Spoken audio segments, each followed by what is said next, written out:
Welcome back, my friends, to the Sweet Spot, where IT leaders share the insight with other leaders and others that want to lead. My name is Carlos Vargas, and as every week, I have my two co-hosts, Howard Holton and Paul Lewis.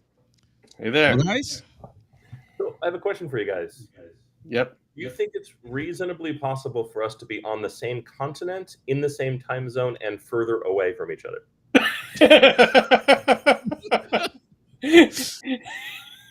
Because I think this is the first time we've done this. I think this is the first time we're all in the Eastern time zone. Right.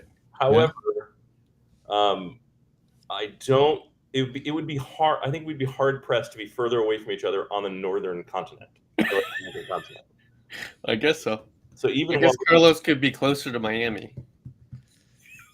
that's what I'm thinking. Like he could move. I mean, there's a lot of Canada you could go north. That's true. There's a lot of north I could get to. I don't know if you can get internet access in that lot of north. Right. Satellite. That's right. Starlink from this point forward. Right. So welcome everyone. I think we should shout out to our newest fan, Sharon from Pythian. Shout out to Sharon. She's providing valuable noise within the organization to showcase the awesomeness of the Sweet Spot. Thumbs up to Sharon. Yeah. It did kind of occur to me that while we post videos to LinkedIn every week, what we don't seem to do is have a subscribe link to our channel. And so the most thing I get is, cool, I've watched one or so episodes. I'd really like to subscribe. How the hell do I subscribe? Probably something we should, like, we all work in a space where that should be obvious. We are so much worse at this business, right, running a podcast, than we are at any of our industries. Very true. Right? You know, on the shorts, I put to subscribe to the app so they can get access and we can send them all the stuff. But I will add the subscribe to that podcast link. That's right. Checklist. That's Checklist. I realize nobody wants another app on their phone. Yeah. Right. Could be. However, the AI that Carlos added to our app is kind of amazing. Yep. Gen AI. Right? The ability to just type in kind of, hey, I thought I heard them talking about this thing. Where is this thing? Right. And it literally gives you the clip and the minute, the transcription, and you can click on it to play from that point. See? I haven't seen anybody else really do it in any of the other podcasts that I listen to. And I myself have used it 3 or 4 times. Again, we don't talk about it, which is bad on our part, but it's a really nice thing. We have, how many hours of content do we have, Carlos? Are we over? Last time that I checked, it's probably over 130 hours of transcribe and index video and audio content. We're creeping pretty close to 200 episodes. Like last time I looked, we were 187, 188. Yeah, something like that. Yeah, if you think about that, that's almost 200 episodes of leadership content. Yeah. Right? Think about how that would be if we were focused and had like a schedule. The irony is it's only 2 hours of actual valuable content, but it's all indexed and available. So you can and even that, some repeat. You know, it's interesting because people actually enjoy some podcasts that may help them decompress and learn, or the people want to go into the deep, give me a specific of the content. So there's an audience for everyone. But I've been getting a lot of people actually reaching out to say, hey, do you want some guests for the podcast? Yeah. We will always take guests for the podcast. Yep. All right. So since Howard is late dramatically today, we have a condensed amount of timing to deliver. I know. He's out of the garage. We need to give him he's out of the garage. So Carlos, to move us to the next side, give us the bridge. So I think that one of the questions that sometimes technologists that may be already in their journey as leaders or that are starting may have, because we probably see all these ads about get a degree, get a master's, get a bachelor's in technology, cybersecurity, all this kind of stuff. Can a technologist or a technology professional be successful without having an official educational program like a post-secondary degree? Absolutely not. Unequivocally, I know zero of them. I know zero of them. Well, the question was posed to me as early as 8 a.m. today, right? The assumption was, since there are so many tools and it's relatively easy to generate code, and I could stack overflow anything that actually exists. And the reality is you don't write a lot of new code from scratch anymore. Could one actually be a developer right out of high school? Is there enough tools? Is there enough code snippets? Is there enough self-learning capability that exists for me to be an active and productive developer? The assumption from this other person was yes. Are you still with the, what if I narrow the window, right? You're a You don't have to active and narrow. valuable junior developer. You don't have to narrow the window in any way. Like I think I've talked about my history on this show plenty, so that everybody knows how I feel about it. Right. Right? Do I think you need to go $150,000 in debt to have a career in IT? Absolutely, unequivocally not. Right? Do I think, in between your junior and senior year, you should get your A+ certification, or you should take a Java class, or sure, absolutely. Do I think you need to go into debt for this career? No. However, and I say that as someone, like, I wrote my first piece of software when I was 11. I was consulting in high school. I never went to college, Mm-hmm. right? And I don't do a lot of looking up anymore, if that makes sense, right? Like the Right. ceiling, there's effectively no remaining ceiling, right? I don't look and go, well, if I only had, this piece of education, I could have this job. I don't find that to be the limiting factor anymore. But are you the That unicorn? Like, No, while that's true for you, you're an incredibly effective executive technologist. Did you struggle through that pain of not having absolutely. post-secondary education? I absolutely did, but more than half of it came from myself. Hmm. You know what I mean? More than half of that was imposter syndrome, saying you'll never be as good as they are because you don't have a degree. Hmm. And would my trajectory have been quicker? Potentially, but I also may have plateaued at an earlier age. Um, However, I'm not a unicorn. There are plenty. I mean, cannot remember the guy's first name, and it drives me crazy. But last name Bach, the son of Richard Bach, the guy that wrote Jonathan Livingston's Teagle in the '60s. He never graduated high school and had a very, very, very successful career at Apple. Hmm. He wrote a book, Tales of a Buccaneer Scholar, that is all about kind of his lessons learned as someone that didn't have the formal education and thus had to kind of learn on the job. And it's incredible. It's a really good book, kind of similar to the Phoenix Project, if you've read that, right? In kind of length and narrative style. Mm-hmm. It's really good. It's really well done. Blizzard, right? Activision, Blizzard Entertainment, and many gaming companies have hired people directly out of high school because they wrote mods for video games. And those mods for video games became popular and showed their ability to write in various forms of code, including Lua. And they hired them, and those people have had successful careers as well. I think everyone can really define and build their own path. However, it's not shorter. Right. It's cheaper in dollars. It's not cheaper in anything else, right?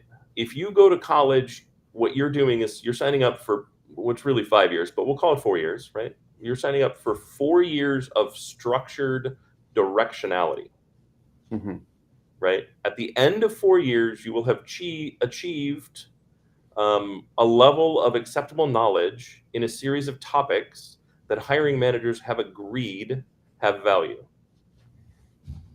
right? And if someone shows up with a BS and CS, I know what to expect from them. Hmm. Right? There's a baseline level of knowledge I expect them to have, and that expectation is reasonable. If you do not have that, there is no baseline that I can establish, right? And so you have so much more work to do, both in that education, because there is no um, prescriptive path to do it yourself, and in kind of proving it, because again, no one's certified that you have done it, right? Other than certifications itself. By That's the what I way, was gonna go. So Uh, if you have someone with a BS in CS, no experience, and you get someone that, let's say long time ago, MCSE with 4 years of experience out working, I'll take the BS. you And will take the BS. as someone that doesn't have a BS, I would take the BS. Why? Because they start with things like, how does a computer work? We're going to build our own CPU in a lab. We're going to But they have build a not done it. storage controller in the yeah. However, the second I step outside the MCSE, what knowledge do I know that person has for sure? Correct. I understand Right. that part. applicability of knowledge. Yeah. Right. So within the context of the certification, I can trust that the person with the certification is likely better than the person with no experience. I was going to Mhm. say without the certification, but that's not correct. But with no experience. However, outside that realm, I can also expect the person with a bachelor's degree to have a wider breadth of knowledge that is foundational. And so I should be able to expect that there are foundational aspects that they will have that the person with the MCSE and experience will not have. And I'm not saying that that's always true, but I will Mhm. tell you that 90% of the time, the person with the foundational understanding of the technology is going to be more valuable to me than the person without. And given just those two examples, that is the conclusion that I would draw. Um, it doesn't mean that one doesn't have it and the other one is guaranteed to have it, right? But I do find that there are a ton of people that have certifications and degrees that have no idea how the stuff actually works, Mm-hmm. right? And That's we're a good point. constantly having I'm constantly having those discussions, right? You jumped to a conclusion based on a guess you made about how storage fundamentally operates, and it doesn't work that way at all, Right. right? Or MCSE is a great example, right? Because I've had this conversation with an MCSE, they're troubleshooting performance problem, and I go, did you look at the queue depth? Because this is obviously a storage issue. Well, no, I don't even know what queue depth is, Mm-hmm. right? But that is not even instructed at university. That is experience to go into No, the queue not depth. not no. You can understand the concept, but when you go to troubleshoot, if Yes, you have never, understanding what how the fundamental pieces operate has you yeah, looking for things that if you don't know those pieces even exist, you won't even look for. So I you may correct. not agree. find the queue depth, but you know that one exists and what the function of it is, and thus a quick Google search, right? Yeah. That's the value of the academic world. Now, my CS degrees were a long time ago. So the technology that I learned then is different than the technology that exists now, right? I came out of school with half of it being COBOL, half of it being Pascal, right? So that I had object oriented programming and I had arguably business logic programming, amongst other sort of fundamental CS type infrastructure or hardware level settings. What that gave me when I came out was a real building block understanding of what makes software actually run, what the fundamental algorithms are in object oriented programming. Like I could program a substring if I had to, right? I could uh, detail what a linked list was going to be implemented or how pointers work to memory. And that fundamental knowledge allowed me to apply that to almost any type of language I needed to use. So my very first job was a combination of COBOL and Smalltalk. Having no Smalltalk background, I easily applied the object oriented programming knowledge I had to that world to fully appreciate what the different class structures were going to look like. Right? I had a deep understanding of the code base just by having the academic knowledge of object oriented programming. Okay, now I want to go back and say there's nothing at all stopping you from getting that academic knowledge outside of academia.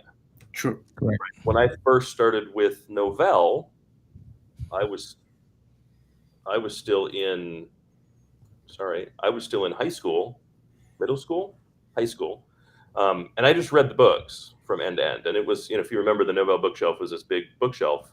I didn't know where to go to find the problem because I was asked to solve something having never seen Nobel. So I just read the books end to end. When I went and tested, it was I had this. I built up in my mind that this was going to be really freaking hard because this certified you knew what you were doing, and I had only read the books and spent about a year working on it. I passed with flying colors because I did both the academic and the practical, and then I just assumed because I did it myself and I didn't have anybody to tell me any different, that there was a whole bunch of stuff that I was missing because it couldn't be this easy. And then honestly, the MCSE was the same. I was right. I was at Verizon. I was studying with a group. Right, there were a group of us that were selected as the top technologists at Verizon. We went up and studied at the Calabasas office, and I just expected it to be harder, and so I was the first person in the room, so that I had the most time to kind of test, and then I was also the first person out because not one test was nearly as hard as I expected it to be. Right. I found that over and over again. However, the amount of prep that I did is greater. When I started seeing college kids and what they were doing, my prep was far greater than theirs. The amount that I read, the amount that I consumed, the level of effort that I put into learning this stuff was far greater than what they did. How about the practical prep? So yes, I fully appreciate that the CS degrees I have was creating fundamental knowledge for me to apply and build software in a sort of academic structured way. But then I'm also an advisor on the Masters of Technology Leadership that exists for the purpose of, in many ways, creating middle management, right? Technology management, right? It gives them here's what being a CFO of IT means, right? Here's the fundamental requirements of capitalization. Here's how to lead technology teams, like those sort of practical, this is what it means to lead people in a technology world. Does that have practical value? No, I think that has enormous practical value, and I think especially the finance pieces, I think are far easier to get in academia than OJT, right? Or as I refer to it, UHK, University of Hard Knocks. Which, by the way, if someone says they went to UHK as their university and you say that's a great school, you better do it with a smile. Because right. University of Hard Knocks, UHK, it's not the University of Hong Kong, it's the University of Hard Knocks, right? So I've had people ask that, and I say, "Oh, I went to UHK," and they go, "Oh, that's a really good school," and they were dead serious. Right. Maybe that's just their default response to any question. No, I think it is. Right? Oh, there's a lot of schools. I can't remember them all, so fuck it. They're all good schools. but so that's one thing. So let me ask you if there's any boundaries. So, sure, developer, I can learn Java in 21 days. Easy peasy. I could be actually a pretty effective Java developer in 21 days. But does that apply to data science? Does that apply to complex algorithm creation for AI? Does that apply to I think it's very to invention? I think it's very hard. But you can't say no, but I think it's very hard to be self-taught to the level of PhD in mathematics or PhD in statistics, right? Or masters in economics. I think it's very hard to have that level of depth in the things that are mathy, or physics would be another one, right? And those have a ton of applicability in the hardest parts of computer science, right? There's no way. Like I think I'm a pretty bright guy. I still in my 40s learn very, very quickly. I pick up stuff like a sponge still. However, there's no way I'm doing those things. I'm not writing my own. I'm not de-scrambling someone else's algorithm. I'm going to find an expert that will tell me if this algorithm is applicable to my use case. Right. It's just not. But you're not going to look at a complex neural network and say, "Aha, there's the problem." Not likely. Right. I might look at a complex neural network and it's obvious where the problem is. Right. But no, for the most part, that's not what I'm going to do. Missing parenthesis. Right. How about on the real world application side? Let's say the OT side, where algorithms are used to create, self-driving cars. Does that require academic expertise No, just based on the risk no, significance? no, because the algorithms are still going to be created by someone that specializes in that. There are Mhm. 800 jobs around that person to make the self-driving car work the rest of the way. Right? True. I don't think there's any industry you can't get into. There are specific jobs and specific roles that you will benefit from having formal education. However, if you are dedicated enough, it's not really a barrier, right? I've taken college classes when I needed some particular piece of knowledge. I've taken Right. classes that didn't have college credit taught by professors, right? I mean, you just kind like you can still assemble the knowledge, Right.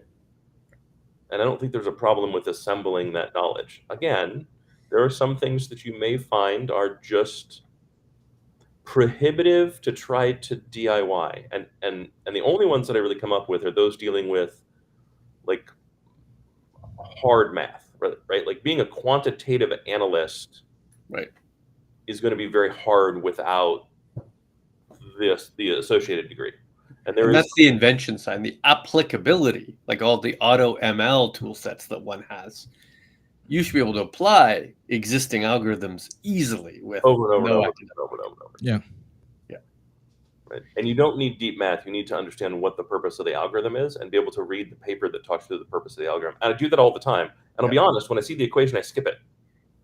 Like I try to understand it, but I don't spend a lot of time trying to descramble the algorithm. I'm not testing is the algorithm correct or not. I'm trying to see what is the applicability of this algorithm and what is its efficacy. And you're choosing the graph in many ways, right? So where's the best fit? Which one of these 10 is the Correct. best fit for this particular problem set? Correct. How about executive hierarchy? So manager, director, VP, CIO, CTO. Is there any value in post-secondary education? Do I need a master's degree to be a partner at KPMG in IT? I mean, KPMG probably wants you to have a master's degree to be a partner. Mhm. You know what I mean? Like there are absolutely jobs where they want you to have a degree. Does it make you better at it? No, Right. no, it just doesn't. I'm going to say something that's going to make a lot of people mad, but Wait, but wait, wait, Again. wait. again, but honestly, I think an MBA creates a waste of a person. And I know that's a really harsh thing to say, but I know so many people that are proud of got their MBA and then can't think their way out of that box, and that is such an incomplete education. An MBA should be the foundation to start your thinking. And what I find is an MBA is the totality of the box that thought exists within. Right? If you have an MBA, please, dear God, think around it, think above it, and think beyond it, and work beyond it. But if everything that you've done in your career lived and died on the pages of your MBA program, you're adding no value to the world. Please stop it. Certainly, MBA programs have evolved over 20 years, right? What was true 20 years ago was much more courseware. Now it's much more work in industry, almost like an apprenticeship, right? So learn financials, apply financials. Learn product packaging, apply product packaging. Learn pricing, apply pricing. But in the And last that might years, extend the period a bit, but at least you have more practical knowledge at the end. yeah, but in the last 20 years, universities have universally become diploma mills. Also true. Right? Okay, sure, they've changed the courseware for an MBA to make it more of a practical MBA, and they have practical MBA programs which are different than MBA programs. Sure. Right? A program that is written as a practical MBA program often doesn't require a bachelor's degree to join it.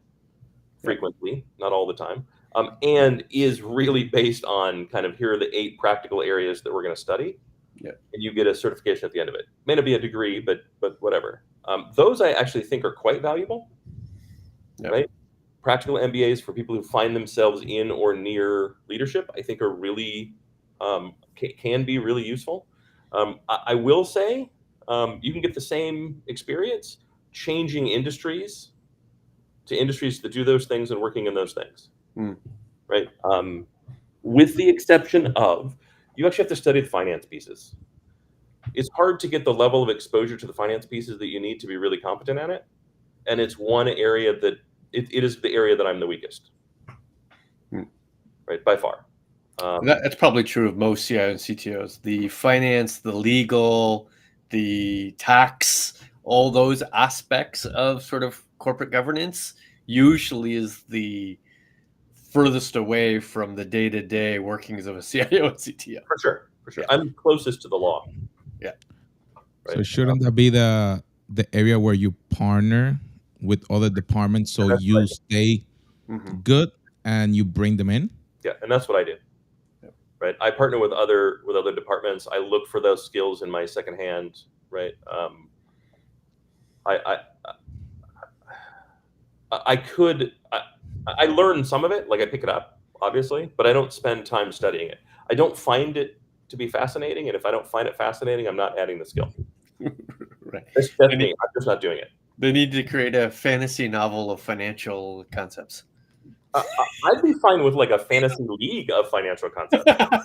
Right. You know Like a what I mean? D&D, like a D&D book for law or for finance. Like, I'm good with instead of Dungeons and Dragons. No, nobody wants to play accountants and lawyers.